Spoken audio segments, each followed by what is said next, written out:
الواحد مرعوب. يوم النتيجه ده انا بترعب منه، ببقى خايف. يا ترى العيال هيجيبوا سكورات ايه؟ هيجيبوا سكورات ايه؟ ارحمني يا رب، ربنا يستر. ياه، ايه ده؟ السكورات ظهرت، السكورات ظهرت. ياه، مروان يونس، ايه ده؟ انا مش مصدق. 790 في الماس في السات، مش مصدق. ياه، محمد عماد جاب 750 ماث.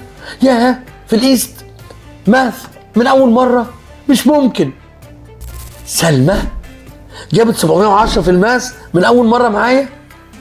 ياه، حلو قوي. هاي، انا سلمى محمد. انا كنت باخد كورس ترايل اللي فاتت مع مستر ايمن، وبجد انا بحب اشكره جدا لان هو ما كانش بس مدرس لينا، لا كان مدرس وكان اب. بجد انا كنت بستنى الحصه بتاعته، يعني من الحصه للحصه. بجد استنوا الكتاب بتاعه. انا مش عارفه هو طلع ولا لسه ما طلعش، بس انا الكورس بتاعي حلناه في امتحانات كل السنين اللي فاتت، وهيقعد يحلها معاكم ويدربكم على كل حاجه. وبحب اشكر حضرتك جدا يا مستر ايمن. ميرسي يا سلمى، ميرسي يا سلمى على الكلام الحلو ده. محمد حامد، مش ممكن جبت 640 يا ابن اللذينه في الايست من اول مره. مفاجاه، صلاح كمان جاب معايا من تاني مره 720 في الماس في السات، وكمان كان جايب المره اللي فاتت 690. مش مصدق.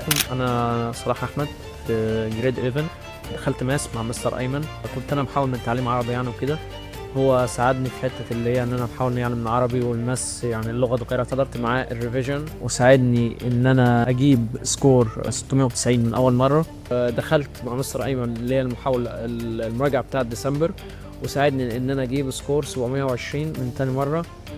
وبس دي كانت تجربتي مع مستر ايمن تدرس. انا هروح انام بقى، تعبت جدا، كان يوم مرهق جدا. مبروك يا اولاد، انا سعيد وانتوا كمان. انا مستني، عايزكم تجيبوا سكورات زي اصحابكم كده. اللي مش هيشتغل صح هنفخه.